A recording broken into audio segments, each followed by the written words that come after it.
If North America holds an earthwork older than the pyramids, built not by kings or farmers, but by seasonal hunter-gatherers, what else have we misunderstood about the deep past? Who laid out Watson Brake in a deliberate oval, returning year after year for generations, without writing a single word to explain why? And why does Avery Island, a quiet rise in a sea of marsh, sit on a living salt dome, hiding unmapped caverns that even miners described as disorienting? Add Poverty Point, a landscape of geometry on a scale that suggests planning, networks, and intent. If these mysteries are real, what exactly did time erase? Evidence or meaning? When most people think of Louisiana, they picture swamps, bayous, and communities shaped within the last few centuries. But beneath the damp soil, the thick vegetation, and the slow-moving waterways lies a far deeper layer of history. It is a history without written language, without carved monuments or surviving myths, preserved only through subtle changes in land, geometry, and silence. Louisiana is not a land of towering stone pyramids or grand temples. The ancient cultures that lived here did not build upward. They built low, wide, and deliberately into the landscape. Earthworks were shaped to blend into their surroundings. Trails were formed by repeated movement rather than tools. Shell and soil were arranged with care, then left to weather, erode, and fade. Because of this, many of these structures were long dismissed as natural features. Small hills, odd curves in the terrain, piles of refuse left by early people. Only when archaeologists began paying closer attention to scale, repetition, and spatial design did a different picture emerge. What appeared random was often intentional. What looked simple required coordination, and what seemed temporary demanded planning that extended far beyond a single lifetime. What makes Louisiana's ancient mysteries unusual is not that they defy science, but that they quietly challenge long-held assumptions. For decades, it was believed that large, organized construction required settled agricultural societies. Yet here are earthworks that predate farming, built by communities that moved with the seasons. Projects that took generations to complete were begun and maintained by people without cities, kings, or written records. Alongside human history, Louisiana's geology adds another layer of uncertainty. The land itself is unstable. Salt rises slowly from deep underground, reshaping islands from below. Water erodes coastlines year by year. Swamps dissolve organic material and erase evidence before it can fossilize or be preserved. In this environment, time does not simply cover the past, it actively alters it. As a result, much of what remains is incomplete. Structures survive while their meanings vanish. Pathways linger as faint depressions long after the people who walked them are gone.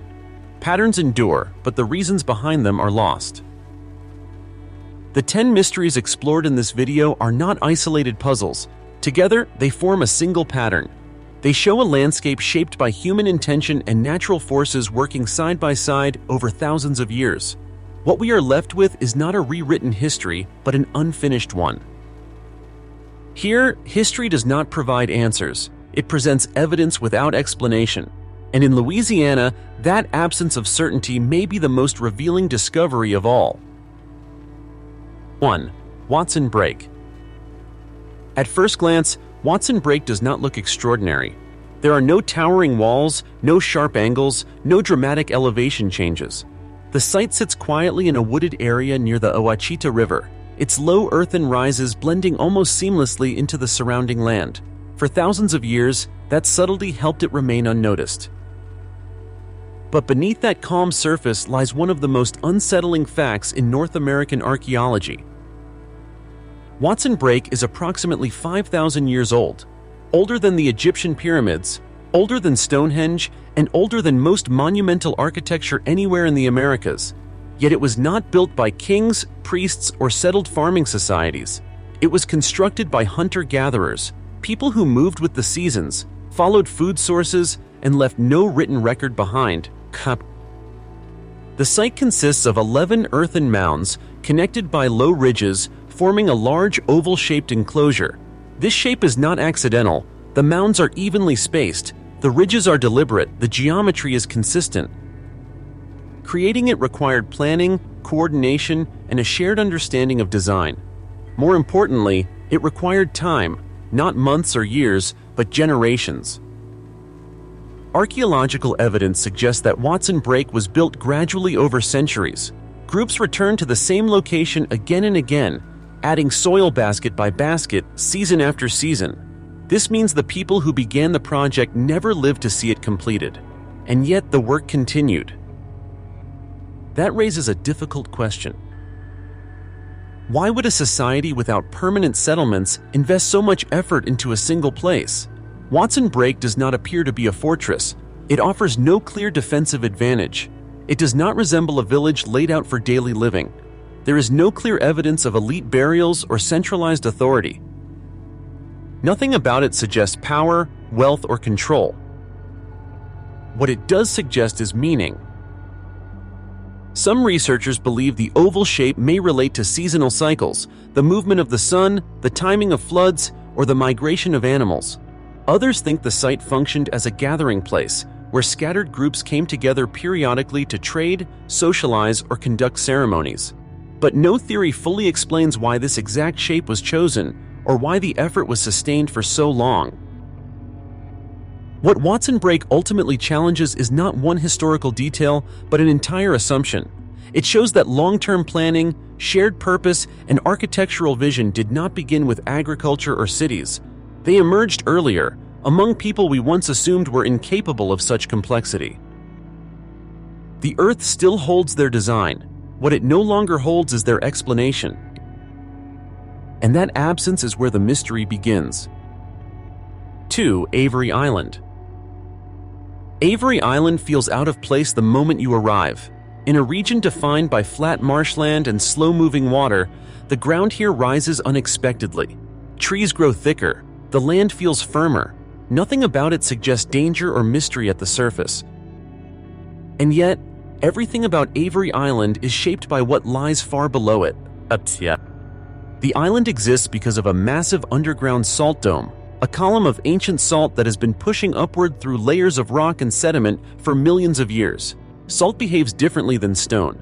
Under pressure, it flows slowly, almost like a solid liquid.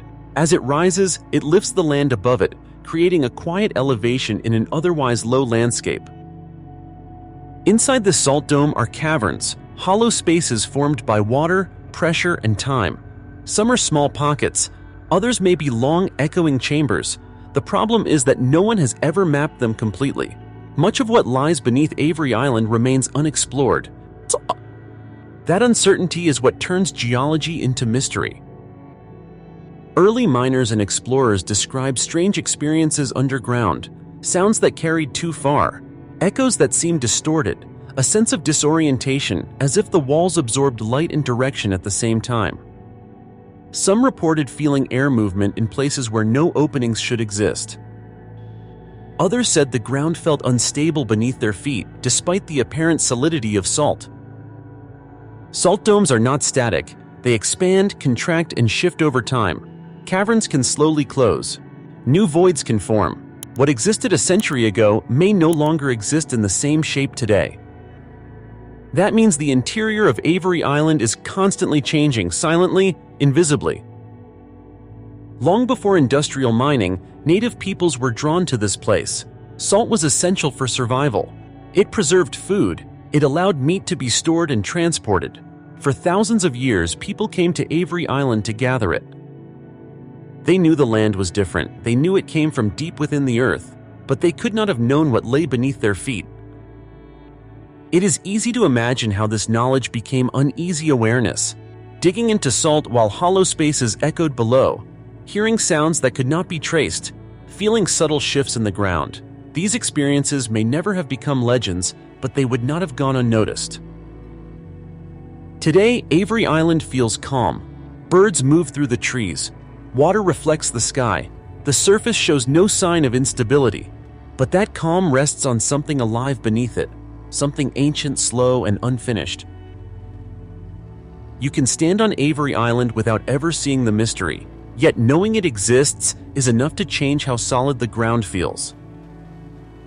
Some mysteries are hidden because they were lost. Others remain hidden because they are still moving. 3. The prehistoric cane break trail networks. To understand why these ancient trail networks matter, you first have to understand the landscape they moved through. Large parts of prehistoric Louisiana were covered in cane brakes, dense stands of river cane that could grow taller than a person and packed together so tightly that light barely reached the ground. Moving through them without a path was not just difficult, it was nearly impossible. In this environment, travel did not depend on speed or distance, it depended on knowledge. Over generations, native communities learned how to read subtle changes in the land, where the ground rose just enough to stay dry during floods, where cane thinned naturally, where waterways curved close enough to allow a quick transition from foot travel to boats. By repeatedly following these optimal routes, they created trail networks, paths formed not by construction but by constant use. These were not random shortcuts. They were deliberate corridors that connected villages, hunting grounds, salt sources, mound centers, and seasonal gathering sites. Some paths curved gently with the terrain, others ran straight toward important locations, suggesting planned movement rather than convenience. In places, these trails functioned as highways through a world that would otherwise close in on itself. What makes the cane brake trails mysterious is their fragility. Unlike stone roads or raised causeways, these paths existed only as long as people continued to walk them. When movement stopped, when populations shifted, routes changed, or communities disappeared, the cane returned. The landscape reclaimed the corridor, erasing most visible traces within years or decades. Today, many of these trails survive only as faint depressions in the soil, subtle differences in vegetation, or lines visible in satellite imagery under the right conditions. Archaeologists sometimes detect them by studying soil compaction or growth patterns, but most remain unconfirmed, hidden beneath living green walls. This creates a paradox. These trails were essential to survival. They carried food, tools, trade goods, and stories across vast distances, yet they were never meant to be permanent. Their existence depended entirely on human rhythm, on repeated, intentional movement through the same space. In that sense, the cane brake trails were alive. They responded to use, they adapted to seasons, they shifted as the land changed, and when the rhythm of life that sustained them ended, they faded without collapse or ruin.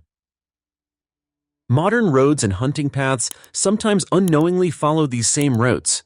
The land remembers where movement once flowed, even when people do not.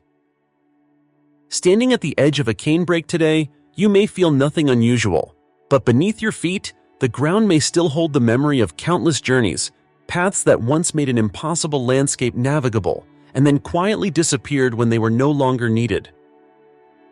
Not all infrastructure is built to last. Some exists only while people do.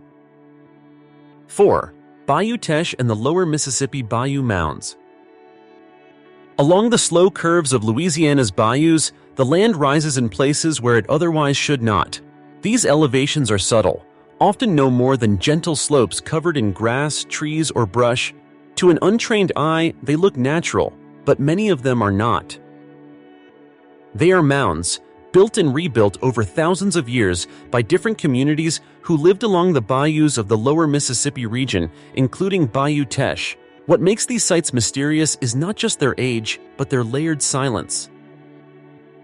Unlike monumental earthworks designed around a single plan, bayou mounds were often used repeatedly. One group might raise a mound to lift homes above seasonal floods. Centuries later, another group might add soil for ceremonial use. Later still, the same mound could become a burial place. Over time, multiple cultures occupied the same elevated ground, each leaving physical layers but no written explanation. The bayous themselves explain why these places mattered. Water was transportation, food source, boundary, and guide. Long before levees and modern channels, bayous were the arteries of the region. People settled where water allowed movement, trade, and survival. High ground near these waterways was rare and valuable. What remains unclear is how much of the mound construction was purely practical and how much carried deeper meaning. Some mounds appear utilitarian, shaped simply to keep people above floodwaters. Others are arranged in clusters that suggest planning beyond necessity. A few align with natural features in ways that feel intentional rather than accidental. Yet without written records, interpretation becomes speculation. Excavations reveal tools, food remains, and burial layers, but context is often fragmented. Organic materials decay quickly in Louisiana's wet environment. Wood, textiles, and plant fibers vanish. What survives is earth, and earth by itself does not explain belief. This creates an unsettling imbalance. The structure remains, but the story does not. Standing atop a bayou mound today, the view makes immediate sense. You can see farther. You can imagine boats moving along the water. You can picture fires burning nearby at night. The location feels right. But knowing why it felt right to the people who chose it is something we may never recover. Modern life flows around these mounds. Roads pass nearby. Houses sit beside them. Some are protected, others unmarked. Many people cross this landscape without realizing they are moving through one of the oldest human-modified environments in North America. The bayou mounds do not demand attention. They wait. They are reminders that history does not always disappear in ruins. Sometimes it remains quietly underfoot, intact in form, but stripped of voice. 5. Poverty Point. From above, Poverty Point looks less like a settlement and more like a design. Broad earthen ridges curve in sweeping arcs, arranged as concentric bands that spread across the landscape. The scale is difficult to grasp at ground level. Only when viewed from the air does the intention become unmistakable. This was planned. Poverty Point dates to roughly 3,400 years ago, long before metal tools, draft animals, or wheeled transport were available in the region. Yet the amount of earth moved here is immense. Soil was carried by hand, basket by basket, and shaped into ridges that maintain consistent spacing and curvature over long distances. This was not casual labor, it was coordinated, sustained, and deliberate. What deepens the mystery is what has been found within and around these earthworks. Archaeologists have uncovered materials that did not originate anywhere near Louisiana: stone from the Ohio Valley, chert from the Appalachians, copper from the Great Lakes region. These objects point to long-distance exchange networks stretching hundreds, even thousands of kilometers. Such networks imply regular contact, shared norms, and trust between distant groups. They also imply that Poverty Point was not isolated. It was connected, perhaps functioning as a hub within a much larger system of movement and communication. Yet what kind of place was it? There is little evidence of permanent housing across the entire site. The ridges do not form defensive walls. They are not arranged like streets or fortifications. Instead, they frame open spaces, creating a landscape that feels ceremonial as much as practical. Some researchers suggest Poverty Point served as a periodic gathering center, a place where groups came together seasonally to trade, exchange ideas, perform rituals, and reinforce social bonds. Others argue it may have been a population center used more continuously, with structures built atop the ridges that left minimal traces behind. Louisiana's climate complicates the question. Wood decays, plant fibers vanish. What remains is the earth itself. What cannot be denied is the organizational capacity required to create Poverty Point. Planning geometry at this scale demands shared vision. Maintaining trade networks demands social structure. Sustaining construction over time demands purpose that extends beyond individual survival. And yet, no written explanation survives. No carvings describe its function. No oral tradition clearly identifies its role. We are left with precision without instruction, connection without commentary, a design whose meaning has outlived its makers.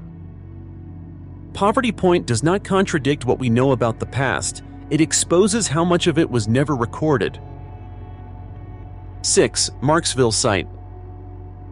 The Marksville site occupies a quiet stretch of central Louisiana, but its significance reaches far beyond the region. At first, it appears similar to many other mound sites, low earthworks shaped by time and weather. What sets Marksville apart is what was found within it. Artifacts uncovered here show clear stylistic and symbolic similarities to the Hopewell tradition, a cultural network centered hundreds of miles to the north in the Ohio River Valley. The Hopewell are known for complex ceremonial objects, elaborate burial practices, and long-distance exchange of materials and ideas. Finding those influences this far south raises an uncomfortable question. How did they get here? There is no evidence that large Hopewell populations migrated into Louisiana. There are no clear signs of conquest or settlement replacement. And yet, at Marksville, ceremonial objects, mound forms, and burial patterns echo a cultural system that stretched across much of eastern North America. This suggests that what traveled was not people in large numbers, but ideas. Marksville appears to have been a place where local traditions and distant influences overlapped. The mounds were used for burials that included carefully arranged offerings, implying ritual significance rather than simple interment. The objects themselves, pipes, ornaments, and worked materials, reflect a shared symbolic language understood across regions. But symbolic exchange is harder to trace than physical trade. Unlike stone or copper, beliefs leave no clear trail. They move through storytelling, ceremony, and shared understanding. Marksville may represent a node in a continent-wide network where communities remained geographically distinct but culturally connected. The mystery deepens when considering intent. Did local groups actively seek out Hopewell ideas to enhance their own rituals? Were traveling specialists, traders, healers, or ceremonial leaders moving between regions, carrying symbolic systems with them? Or did these influences arrive gradually, absorbed over generations until they became part of local identity? There are no written records to clarify the process. What remains are patterns in soil and objects that hint at communication without central authority, a system where culture flowed through relationships rather than control. Marksville challenges the idea that prehistoric North America consisted of isolated, inward-looking groups. Instead, it suggests a landscape of interaction where ideas could cross forests, rivers, and entire regions without leaving obvious traces of their journey. The site stands as evidence that complexity does not require empires, connection does not require cities, and influence does not require permanence. At Marksville, the Earth preserves the result of contact, but the path that brought it there has vanished. 7. Tchefuncte Site. The Tchefuncte site presents a contradiction that archaeologists still struggle to resolve. Here, along Louisiana's waterways, evidence of early pottery appears at a time when societies in the region were not fully settled, agricultural or urban. By conventional models of social development, pottery should come later, after permanent villages and stable food production. At Tchefuncte, it arrives early. Pottery fragments recovered from these sites date back roughly 2,500 to 3,000 years. The vessels were hand-formed, low-fired, and often tempered with materials that suggest careful experimentation rather than accidental invention. This was not crude or incidental technology, it was intentional.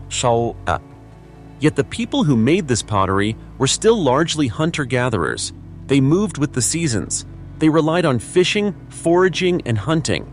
There is little evidence of large, permanent structures that would normally justify heavy, fragile ceramic containers. So why invest in pottery at all? One possibility is storage.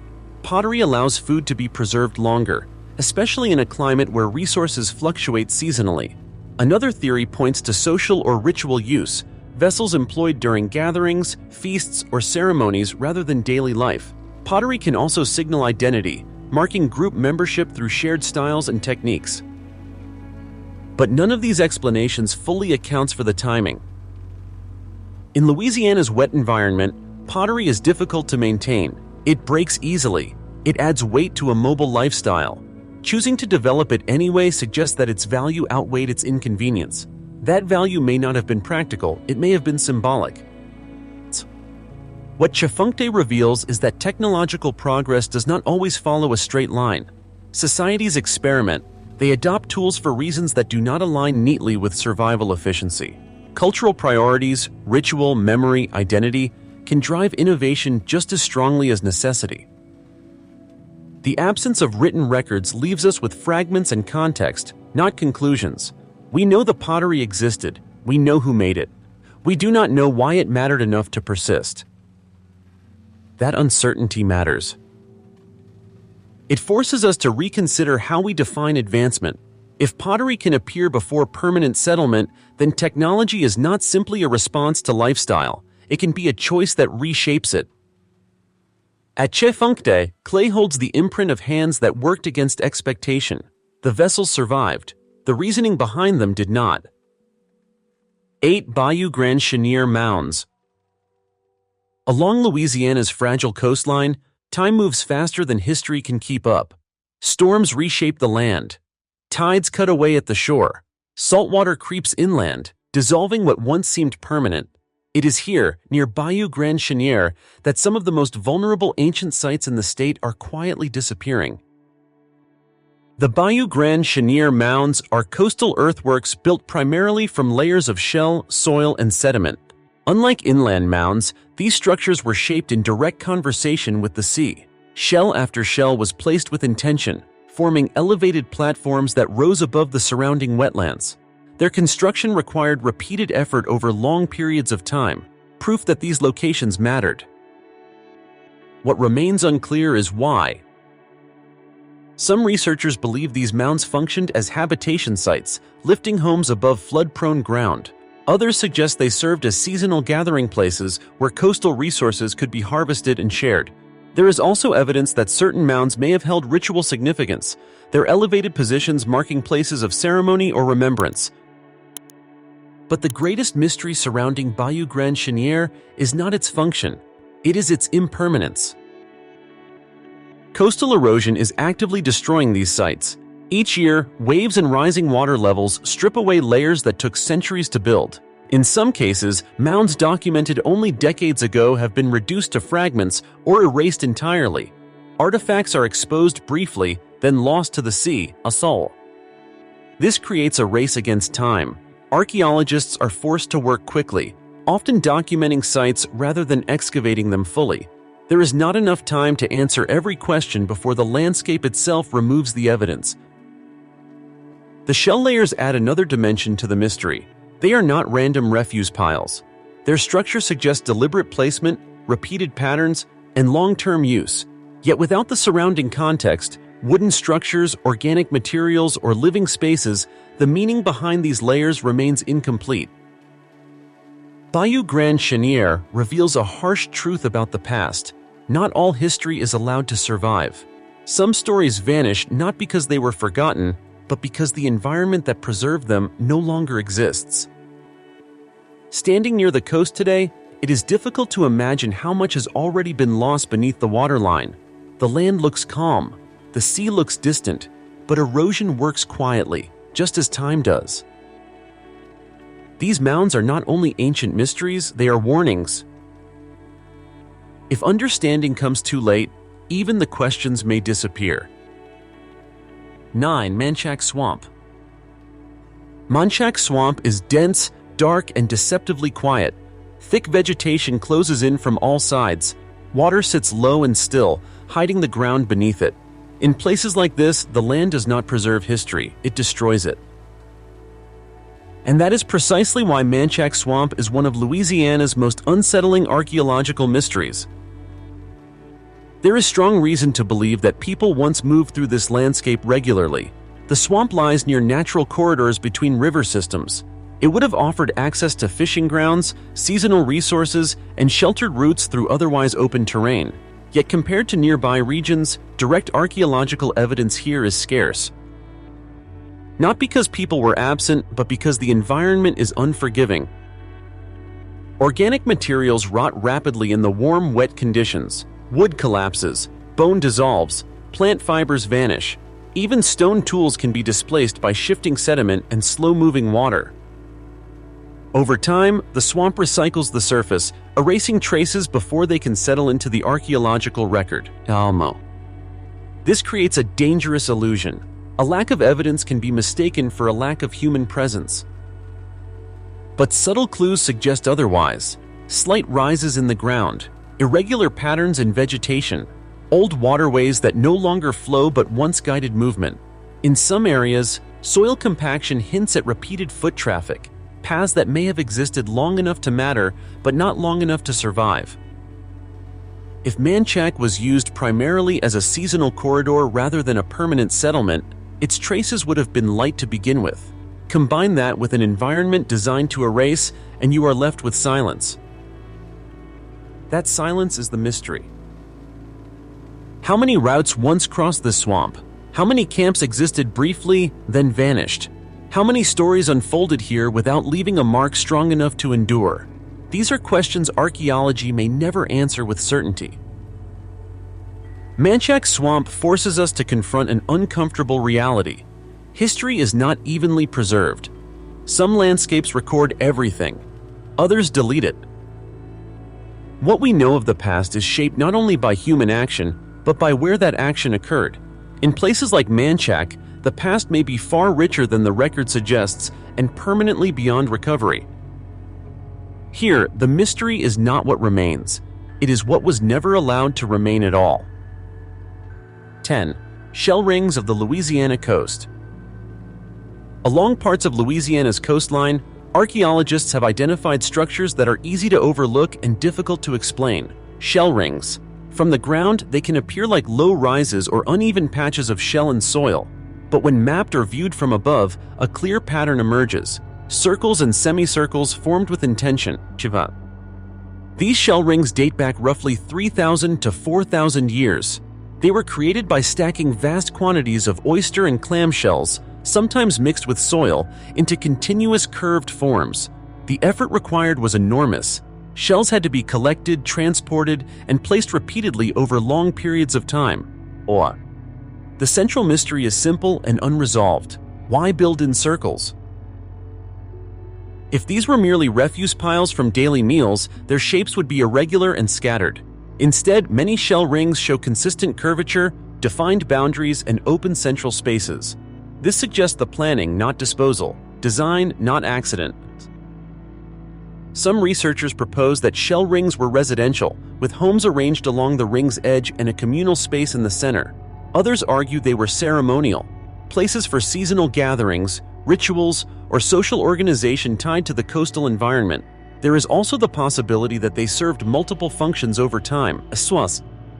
What complicates interpretation is what is missing. Wooden structures, posts, and organic materials that might clarify their use have long since decayed.